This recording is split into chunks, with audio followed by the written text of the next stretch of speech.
Kwelinye icala ibhunga lolawulo lwesikolo samabanga aphansi iKliptown Primary School limemelela ukuvalwa kwesisikolo de kusonjululwe imigini yaso. Ibhunga liphakamisa imiba yeziseko zokuphuhliswa kwesisikolo kuquka ifestile ezophukile, izindlu zangasese ezikwimeko embi kunye namagumbi okufundela axineneyo. Ibhunga lithi lixhalabile ngokhuseleko lootitshala nabafundi.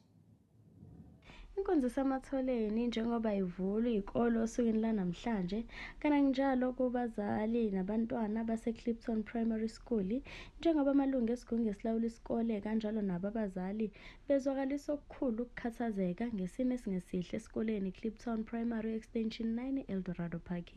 Isimo sibucayi sibonakala kakhulu emalokishini futhi sishiya abazali bekhathazekile ngokuphepha kwabantwana babo. We said we closing down the school, but some of the members felt that it's a child's first day to come to school, grade 1, and every parent is excited. But it's rat infested, it's asbestos, hazard, there's no water at the back, there's no toilets at the back. The children must come from the back side to the side, the front part. We looked at it now.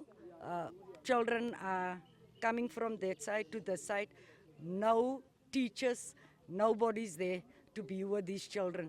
We've got a feeding scheme that we're using a grade R class. There's toilets in that class where the children must go and eat. Please, I'm not malicious. I'm a mother. I'm a grandmother. If anybody can come to the school is about 68 years old, and come and have a look what our school look like. Kanokhulumela isigungu esilawula isikole uthi bazosivala isikole kuze kube imfuno zabo ziyalalelwa. Ukhala ngokuphepha kwabantwana kulesi sikole uthi abaphephile abantwana basetshenziswa kanzima njengoba behamba ibanga elide besusa amatafula okufundela kuleli ibhilidi labhilika bewayisa komahamba nendlwana. Until it's 100% right for our children. We don't mind. The children did come here. We threaten nobody. But even if the department take 3 months, the children is not going in there. Yes. They must place the children by other schools. Yes. Because there's asbestos is danger signs there. But we're sitting with maybe 45 children that have asthma here at the school. Because of this asbestos. How can the child use the mobiles and come to the loose on this side here? What if something can happen to the child in between? Because it's a walk from there.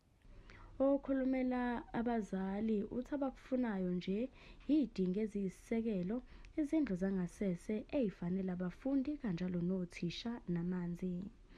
Ezindabeni zaSoweto TV, nginguNobuhle wakwaNdlovu ngise Eldorado Park.